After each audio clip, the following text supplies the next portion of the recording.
Hello बच्चों, आज के इस वीडियो सीरीज के दूसरे सेशन में हम लोग राष्ट्रीय आय संविदा छात्रवृत्ति परीक्षा 2023 के गणित विषयों का अध्ययन यानी उसका सॉल्यूशन देखेंगे। बिना देर के हम लोग सीधे प्रश्न की ओर चलते हैं। पहला प्रश्न जो है मेरा वह दिया गया है आपको अंकगणितीय कुछ प्रॉपर्टीज।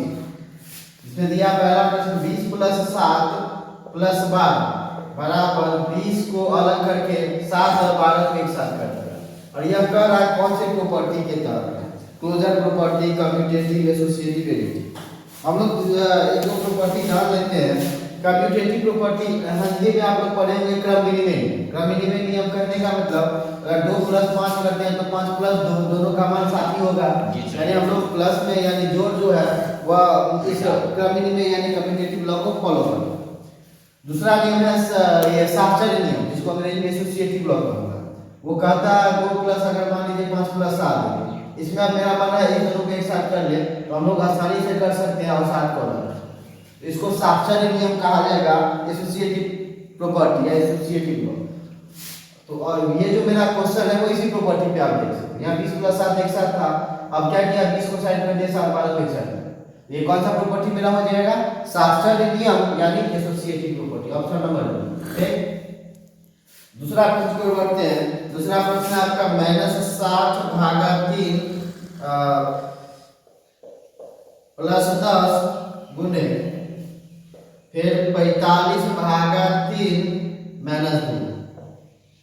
देखिए तो -60 नेगेटिव में कोई एक से डिवाइड करेंगे तो मैं नेगेटिव 60/3 यानी 20 प्लस 10, ये अलग टर्म है गुने 45 में 3 से भाग करेंगे 15, ये क्या यहाँ क्या था माइनस।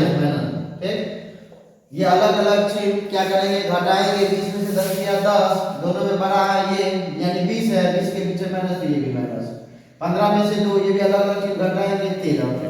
अब अलग अलग चिन्ह का मल्टीपल है यानी 1 + 1 माइनस, दो अलग अलग चिन्ह का गुना करने पे माइनस होगा, 13 जाएंगे 130 यानी -130, ऑप्शन नंबर। तीसरा प्रश्न है समांतर चतुर्भुज का आधार, समांतर चतुर्भुज का आधार उस ऊंचाई का 4 गुना, आधार जो है वह ऊंचाई का 4 गुना है। ठीक, ऊंचाई का 4 गुना। यदि हम ऊंचाई को x मान लेते हैं तो आधार क्या हो जाएगा 4x। और कह रहा है इसका क्षेत्रफल 256 दिया, तो हम लोग जानते हैं समांतर चतुर्भुज का क्षेत्रफल क्या होता है? आधार गुणे संगत शीर्षफल। तो इसका क्षेत्रफल दिया हुआ हमको 256 बराबर आधार में क्या आधार कितना है 4 है, 4x गुणे संगत शीर्षफल यानी ऊंचाई कितना है x, यानी 4x और x गुना करेंगे 4x² बराबर 256, x² बराबर 256 बटे 4, 4 से काटेंगे 4 × 7 24 से 25, 4 × 16, x² बराबर 16 तो x बराबर क्या हो जाएगा, सॉरी x² बराबर 64 तो x बराबर √64 यानी x का मान 8 आ गया। तो कह रहा है इस प्रकार ऊंचाई क्या होगा, ऊंचाई मेरा x ही था, ऊंचाई का मान कितना आ गया 8 आ गया, ऑप्शन नंबर सी। चलिए चौथा प्रश्न की ओर हम लोग आगे बढ़ते हैं। चौथा प्रश्न दिया है 2x + 3y 2x + 3y - 4z फिर plus 6x - 10y + 14z minus 15x + 8y - 7z। इसी को हमको सिंपलीफाई करना है, कुछ नहीं केवल ब्रैकेट हटाते हैं। 2x + 3y - 4z + 6x - 10y + 14z, यहाँ माइनस था, माइनस से सबको मल्टीप्लाई करेंगे तो -15x प्लस 8y और प्लस 7। चलिए अब x वाला खोजते हैं। x वाला खोजिए, x वाला यहाँ है 2x 6x और -15x, तो ये दोनों प्लस में है तो जुड़ जाएगा, ये दोनों 6 और 2 8x और 8 में से 15 गया -7x। x का काम खत्म। अब y वाला खोजिए, y वाला कहाँ का, एक यहाँ है y, यहाँ है और यहाँ है। यहाँ देखिए ये दोनों माइनस साइन के समान चिन्ह के साथ है, -8 है -10 है, तो ये दोनों जुड़ जाएगा आपस में, तो 10 और 8 18 है, किसमें माइनस में, यानी माइनस में 18 और प्लस में 3। ठीक, माइनस में 18 प्लस में 3, तो यहाँ भी अलग अलग चिन्ह घट जाएगा, 18 में से 3 लिया 15y, इसमें बड़ा कौन था 18 वाला बड़ा है ना, 18 के पीछे माइनस था। चलिए अब जेड वाला पूछते हैं। जेड वाला यहाँ है, जेड वाला 4z है, फिर 14z है, 2z है।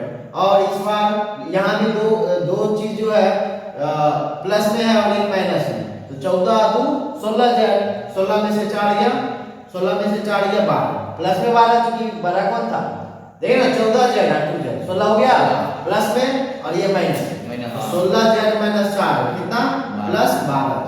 और यही मेरा उत्तर आ -7x -15। अच्छा एक मिस्टेक हो गया, यहाँ सवाल में क्या था -7z था, 2 की जगह यहाँ 7 कर देंगे। अब यहाँ देखिए 14 और 7 21 21 में से 4 गया, 21 में से 7 4 गया तो 17। ये मेरा उत्तर आ -7x -15y + 17z, यानी ऑप्शन नंबर सी। चलिए पांचवा प्रश्न की ओर हम लोग आगे बढ़ते हैं। पांचवा प्रश्न है 30 + x का पावर 4, 30 + x का पावर 4, 30 + x का पावर 4 और 5 0 6 2 5। ठीक, अब यहाँ ध्यान दें कि पावर 4 है तो इधर भी कोई नंबर का पावर 4, तो 5 0 6 2 5 है। इसको 4 बार मल्टीप्लाई करेंगे तो किसको 4 बार मल्टीप्लाई करेंगे ताकि पता जाए 625 होगा 15, यानी 15 को 4 बार मल्टीप्लाई करेंगे तो कितना आ जाएगा, तो इसको लिख सकते हैं 15 का पावर 4। अब देखिए दोनों का पावर बराबर है और दोनों समीकरण भी आपस में बराबर, मतलब दोनों का बेस भी आपस में बराबर होगा, तो पावर को हटा करके बेस बराबर कर देंगे, यानी 30 + x = 15।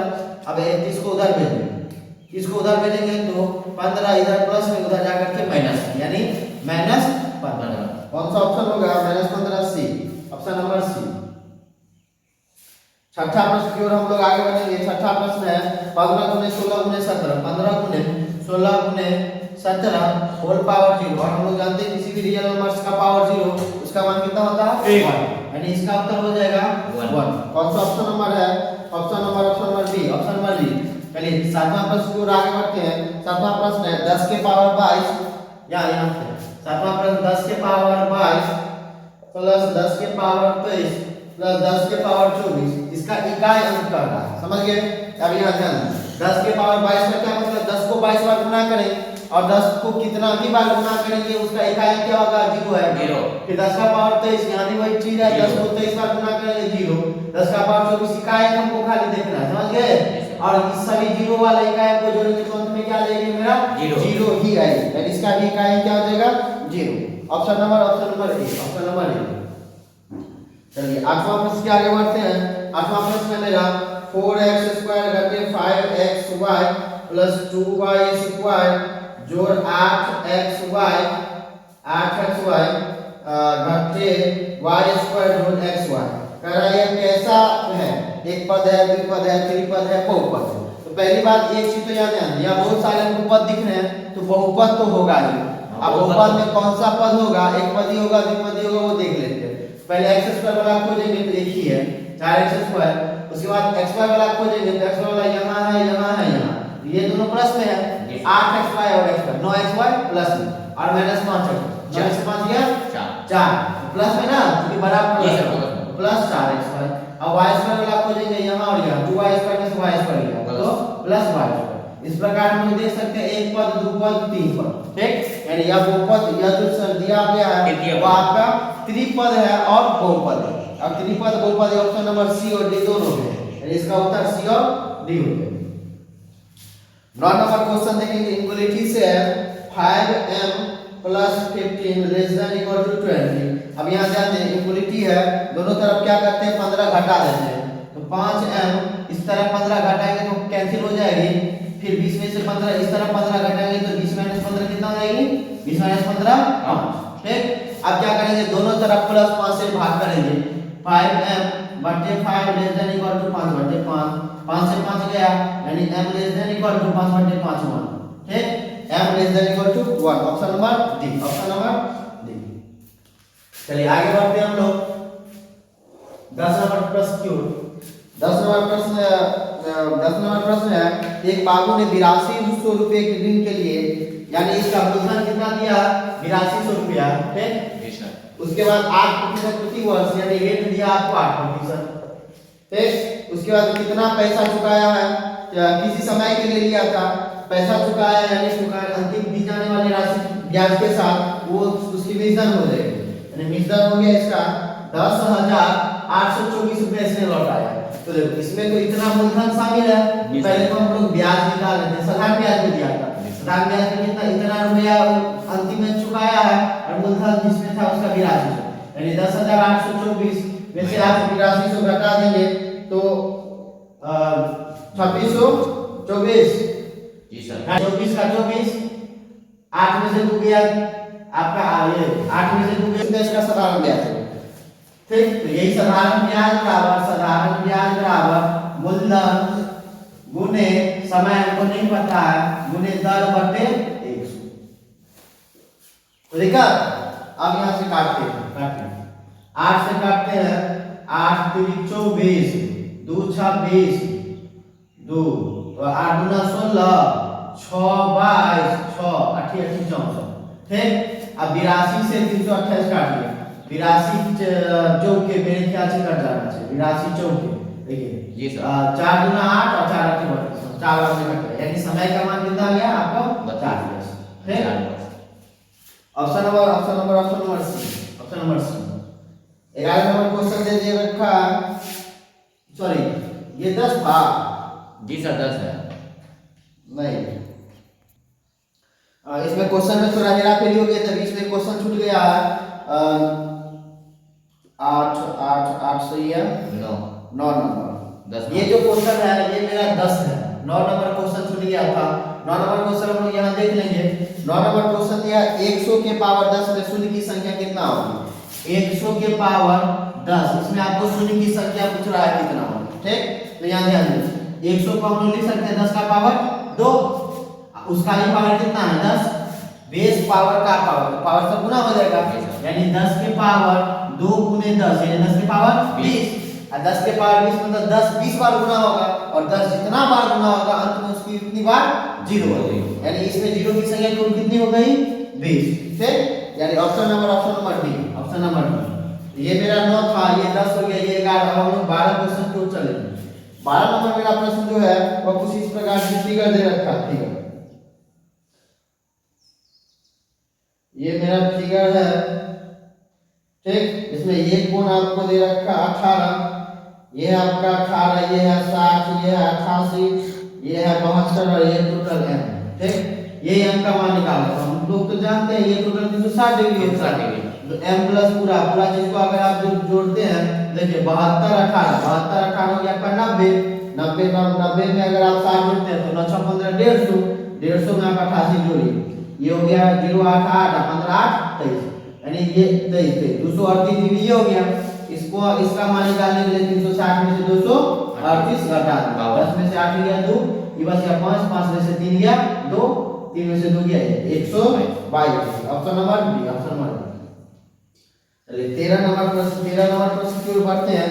कह रहा है यदि दो समतल आकृतियां सर्वांशम है, समतल आकृति सर्वांशम है तो इसका मतलब क्या है, वह उसका जो है वो आकार भी आपस में क्या होंगे बराबर, यानी उसकी संगत भुजाएं आपस में बराबर होंगे और सेम आकार का होगा, सेम आकृति दिखने में मिलेगा। जैसे देखो ये दोनों इसका सर्वांशम है, अगर गौर करें तो ये दोनों इसका सर्वांशम है, ये वाला सर्वांशम मतलब एक दूसरे को ओवरलैप, दूसरा हिस्सा नहीं दिखना चाहिए, लेकिन चीज तो वही है हाथ, लेकिन ऐसे कर देते सर्वांशम हुआ, ये सर्वांशम समझ गए। संगत भुजाएं यानी समान आकृति का हो और उसके ये क्या कहते हैं उसका आकार भी समान।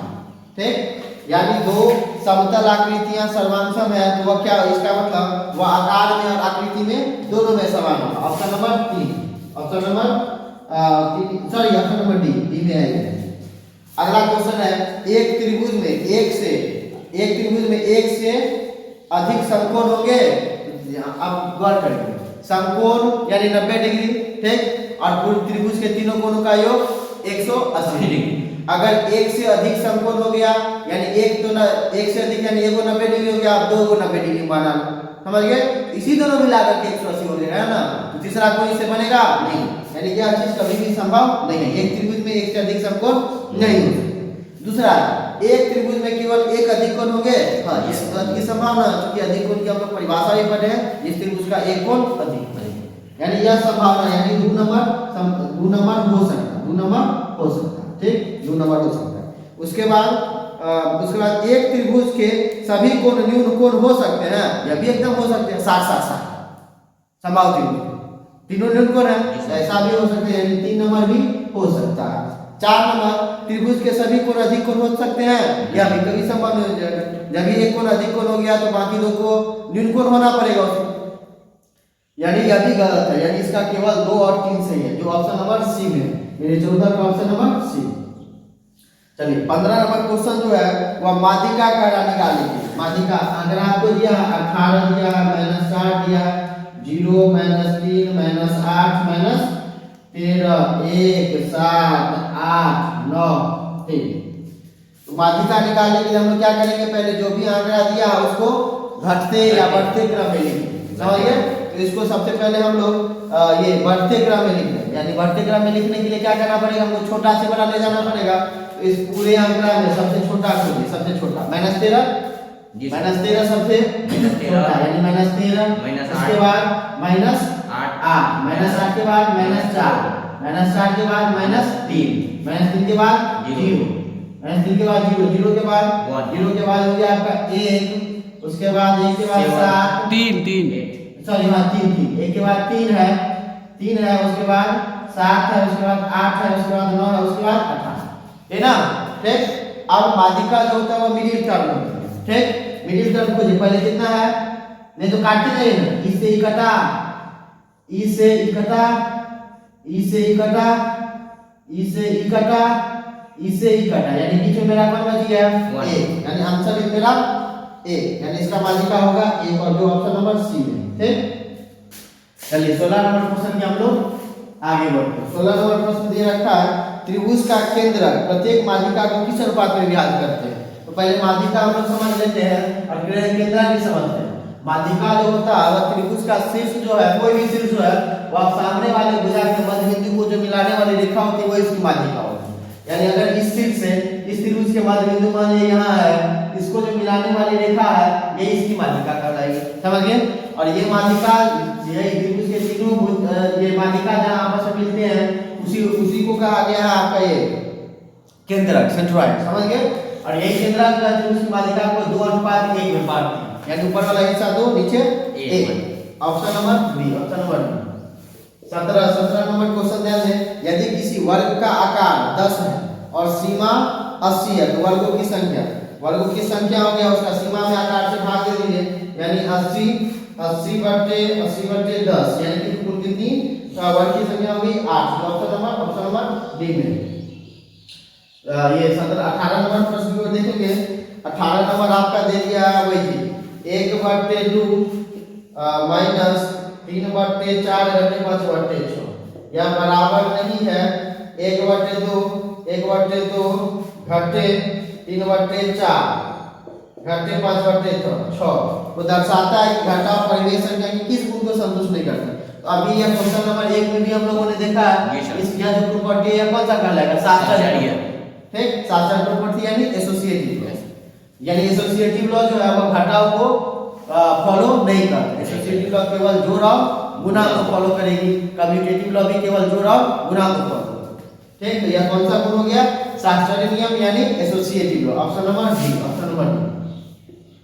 19 नंबर सवाल जो है मेरा, पहचान करें कि कौन एक रैखिक समीकरण है। रैखिक समीकरण यानी जिस बहुपद का घात 1 हो वह रैखिक समीकरण हो गया, घात 2 बहुघात 3 तो त्रिघात। तो इसका ऑप्शन नंबर बी जो है, ऑप्शन नंबर बी दिया है m-16 = 0 और हम लोग यहाँ देख सकते हैं इनका कुछ नहीं यानी 1, यह आपका घात इसका 1 है, इसलिए यही रैखिक बहुपद हो जाएगा, ऑप्शन नंबर बी।